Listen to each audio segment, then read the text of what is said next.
గుమ్మడిదల మండల కేంద్రంలో బుధవారం నాడు మైత్రి ఫౌండేషన్ ఆధ్వర్యంలో ఏర్పాటు చేసిన అంబులెన్స్ ప్రారంభించారు.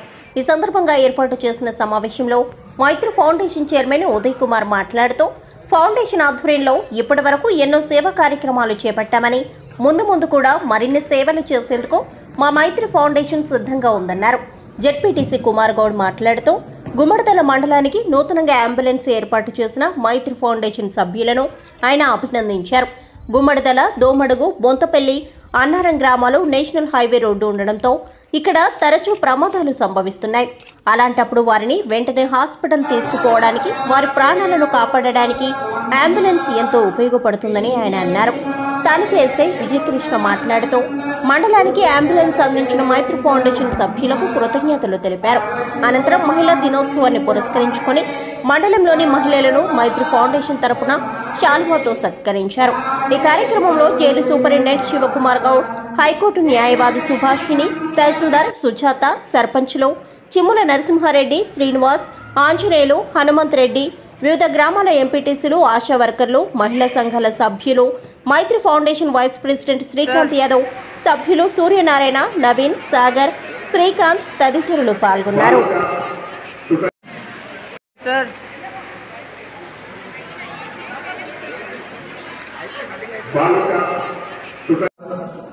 సభాధ్యక్షులు మైత్రి ఫౌండేషన్ చైర్మన్ ఉదయ్ కుమార్ గారు, నేటి కార్యక్రమానికి గౌరవనీయులు శ్రీమతి ప్రవీణ విజయభాస్కర్ గారు, అలాగే జైలు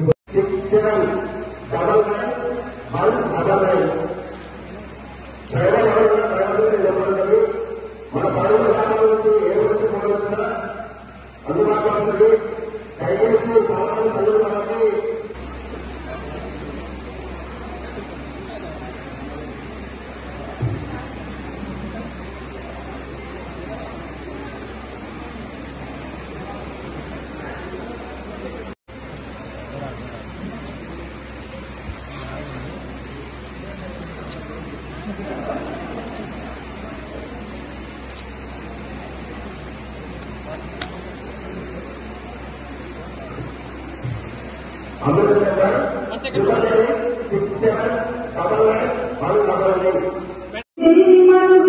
తలుచుకుంటేనే శూన్యమే అట జగతికే జన్మనిచ్చిన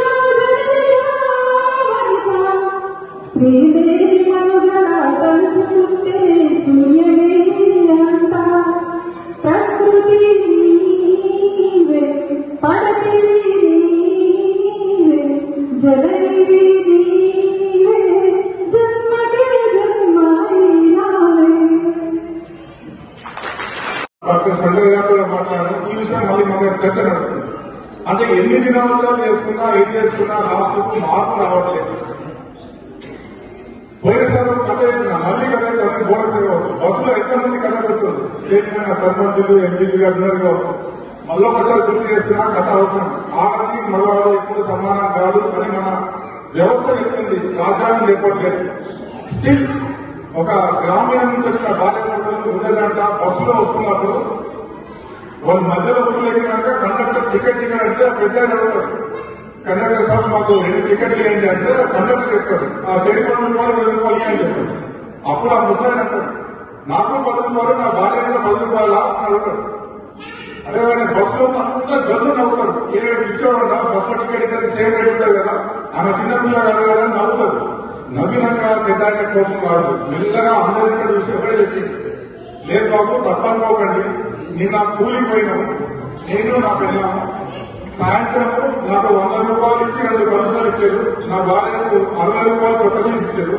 అంటే అక్కడ రేట్లో తేడా ఉంది కదా, రేట్లో తేడా ఉంది అడిగినా తప్పైతే క్షమించండి అని మళ్ళీ అడిగారు. అందరూ సమర్పించారు. ఇప్పటికీ కూడా కూలి రేట్లు అంతనే కావచ్చు. గవర్నమెంట్ కొంచెం తక్కువ తీసుకుంటున్నాం. సో ఏంటంటే వెస్ట్రన్ కంట్రీస్ లలో, వేరే పాశ్చాత్య దేశాలలో చట్టం అంటే ఒక భద్రత. ఒక స్త్రీ ఒంటరిగా నడి రోడ్డు కూర్చుంటే కూడా ఒక్క పురుషుడు వచ్చి నువ్వు ఎందుకు కూర్చున్నాలే అని చెప్పేసి అనడు. అది బలము, చట్టము బలము వాళ్ళకి. మన చట్టాన్ని మనం బలహీనతగా తీసుకోవద్దు. రైట్ టు లైఫ్, నేను బ్రతికే నాకు స్వాతంత్రం ఉంది, కానీ నా స్వాతంత్రాన్ని హరించే హక్కు నీకు లేదు. అదే స్వాతంత్రాన్ని నేను హరించే హక్కు నాకు లేదు. నీ స్వాతంత్రాన్ని నేను హరించవద్దు, ఆ హక్కు నాకు లేదు. అంటే నీ స్వాతంత్రాన్ని నేను హరించద్దు, నా స్వాతంత్రాన్ని నీవు హరించద్దు. ఎట్ ద సేమ్ టైం ఆ స్వాతంత్రాన్ని రక్షణ కవచంగా ఈ పరిస్థితుల్లో, ఈ సమాజంలో, ఈ భారతదేశంలో రక్షించవలసిన బాధ్యత ఒక ఉత్తమ పౌరులుగా. అంటే ఇక్కడ స్త్రీలు పురుషులు ఇక్కడ తారతమ్యం లేదు. ఈ మన భారత రాజ్యాంగంలో స్త్రీ పురుషులు మాత్రమే ఇవ్వడం జరిగింది. స్త్రీని సపరేట్ గా పురుషుని సపరేట్ గా చూడలేదు, పౌరుల కింద తీర్చిదిద్దడం జరిగింది. సో మనం అందరం కూడా ఇక్కడ స్త్రీలైనా పురుషులైనా వాళ్ళెవరు ఈ భారతదేశంలో అంటే ఏమంటారు? పౌరులు. ఏమనాలి? గట్టిగా అనాలమ్మా, మీరు అనకుంటే ఎవరికి వినవలేదు. పౌరులు. ఎవరు మనము? పౌరులు. పౌరులని అంటారు అంటున్నారు ఎవరన్నా? ఎవరు మనము? గట్టి అనాలి. గట్టి చప్పట్లు కట్టారా సరే? Very good. చప్పట్లకే మీది చెప్తాము. సో ఏంటంటే మనము అందరం కూడా స్త్రీలు, మనం కూడా ఒక మానవ జన్మకు సంబంధించిన వాళ్ళము. పురాణ అంటే అప్పుడు పెద్ద మనుషులు మనిషితో మాట పశువుతో దెబ్బ. ఏమన్నారు? మనిషితో మాట పశువుతో దెబ్బ. విద్యార్థులకి మోటివేషన్ క్లాసులు నిర్వహించి వారికి ఎగ్జామ్ పెట్టడం జరిగింది. అదేవిధంగా మన రాష్ట్రంలో మహిళా దినోత్సవం మార్చి 8 జరుపుకున్నాం. దాని తర్వాత మార్చి 23 నుంచి లాక్డౌన్ చేయడం జరిగింది కరోనా కారణంగా. కరోనాలో చాలా కార్యక్రమాలు నిర్వహించాం. ముఖ్యంగా అందరికీ మాస్కులు వేయడం, అదేవిధంగా చెక్ పోస్ట్ లో విధులు నిర్వహిస్తున్న పోలీసు సిబ్బందికి ప్రతిరోజు వారికి సీవీడలో అవసరమైన ఉద్దేశంతో విమర్శించడం జరిగింది. దాంతో పాటుగా న్యూలిపేట్ అనే మన సంగారెడ్డి జిల్లా న్యూలిపేట్ గ్రామంలో వరదతో రైతులు ఉల్లిపంట నష్టపోయిన 50 కుటుంబాలకి 1500 రూపాయలతో నిత్యావసర వస్తువులు అందడం జరిగింది. ఇట్లా చెప్పుకుంటూ ఎన్నో కార్యక్రమాలు చేశాము. ఇంకా ముందు కూడా మీకు ఆశతో ఈ కార్యక్రమాలు చేస్తాము. అదేవిధంగా ఇక్కడే మన పక్కన మమ్మాపూర్లో ఒక 4 రోజులు జరుగుతున్న అందరికీ నమస్కారం తెలియజేసుకుంటూ, మరి ఈ రోజు మహిళా దినోత్సవాన్ని కూడా జరుపుతున్నందుకు మైత్రి ఫౌండేషన్ వారికి మరొక్కసారి మా మహిళలందరి తరఫున ధన్యవాదాలు తెలియజేసుకుంటూ, ఇక్కడికి వచ్చినటువంటి మహిళలందరికీ మహిళా దినోత్సవ శుభాకాంక్షలు తెలియజేసుకుంటున్నాం. ముఖ్యంగా ఈ రోజు మనం బయట చూస్తుంటే మన ఎంపీ గారు, ఎమ్మెల్యే గారు ఎప్పుడు కనబడుతూనే ఉంటారు. మన రోడ్లు అంతా మంచిదేని, మన పరిస్థితులు కూడా మంచిదేని. అయితే అదేవిధంగా మంచి చెడు ఉన్నట్టుగానే ప్రమాదాలు కూడా ఎక్కువైతున్నాయి. ఇందాక పెద్దలంతా చెప్పినట్టుగా మితిమీరిన వేగం ఒకటి, సెల్ ఫోన్ మాట్లాడి నడపడం ఒకటి, మద్యం సేవించి నడపడం, ఎక్కువ పాటు అజాగ్రత్త వల్లనే ప్రమాదాలు ఎక్కువ అవుతున్నాయి. మన పోలీస్ శాఖ వారు కూడా హైవే ఉంది కాబట్టి రోడ్ యాక్సిడెంట్స్ ప్రతి రోజు జరుగుతున్న చిన్న చిన్న జరుగుతామని జరిగినప్పుడు రెస్పెక్టెడ్ అందరు కూడా జడ్పీటీసీ కుమార్ గారు తర్వాత వీళ్ళందరూ కూడా విజయభాస్కర్ గారు వీళ్ళందరూ కూడా ఆన్ స్పాట్ వెళ్తున్నప్పుడు ఎన్నోసార్లు మాకు ఫోన్ చేసి ఇమీడియట్ గా అక్కడ ఆటో ద్వారా కానీ లేదా ఫస్ట్ ఎయిడ్ ఇచ్చేది అక్కడ హాస్పిటల్స్ పంపించడం కానీ ఎన్నోసార్లు జరిగింది. అక్కడ ఇమీడియట్ గా ట్రీట్మెంట్ చేయడం అనేది మనకు ఇచ్చిన హాస్పిటల్స్ మైనర్ ఇంజరీస్ జరిగితే ఇమీడియట్ చేసి పంపించి ఫస్ట్ ఎయిడ్ చేసి మేము మిగతా హాస్పిటల్ పంపిస్తారు. బట్ ఏజెడ్ యాక్సిడెంట్స్ అవుతున్నప్పుడు 108 కాల్ చేస్తే అది ఎంత టైం పడుతుంది అనేది అసలు ఒక్కోసారి అక్కడ నుంచి ఆ వెహికల్స్ బిజీ ఉండొచ్చు, రావడానికి ఇబ్బంది అవుతుంది. అక్కడ ఉన్న వాళ్ళు ఆటోలో షిఫ్ట్ చేయడం కూడా సరైన ట్రీట్మెంట్ అనేది ఆటోలో ఉండదు. అంటే ఎటువంటి ఎక్విప్మెంట్స్ ఉంటాయి కాబట్టి అక్కడ వాళ్ళు ఫస్ట్ ఎయిడ్ చేసుకుంటూ తీసుకెళ్ళడానికి కూడా మనకు ఎక్విప్మెంట్స్ అనేది అంబులెన్స్ ఉంటాయి. కాబట్టి చాలా నిజంగా చెప్పాలంటే మైత్రి ఫౌండేషన్ వారికి మేము చాలా మా పోలీస్ డిపార్ట్మెంట్ ద్వారా చాలా థ్యాంక్స్ చెప్తున్నాం. ఎందుకంటే ఫస్ట్ మాకే వచ్చేసి ఫస్ట్ 100% పని చేయాలంటే ఎంతో మంది సలహా తీసుకుంటాం. ఒక ఇంట్లో ఫంక్షన్ చేయాలన్నా, పెళ్లి చేయాలన్నా ఇంట్లో పెద్ద అంటే మన కుటుంబ పెద్ద ఎవరైతే ఉంటారో వాళ్ళ ఇంట్లో గట్టిగా ఉంటే మాత్రం ఆ పని సక్సెస్ అవ్వదు. అలాంటిది ఈ రోజు మైత్రి ఫౌండేషన్ తరఫున మనకు ఆంబులెన్స్ తెచ్చి మనకు మన ఆరోగ్యం కోసం మంచి ఆలోచించినటువంటి మైత్రి ఫౌండేషన్ కి అలాగే ఉదయానికి నా హృదయపూర్వక ధన్యవాదాలు తెలియజేస్తున్నాను.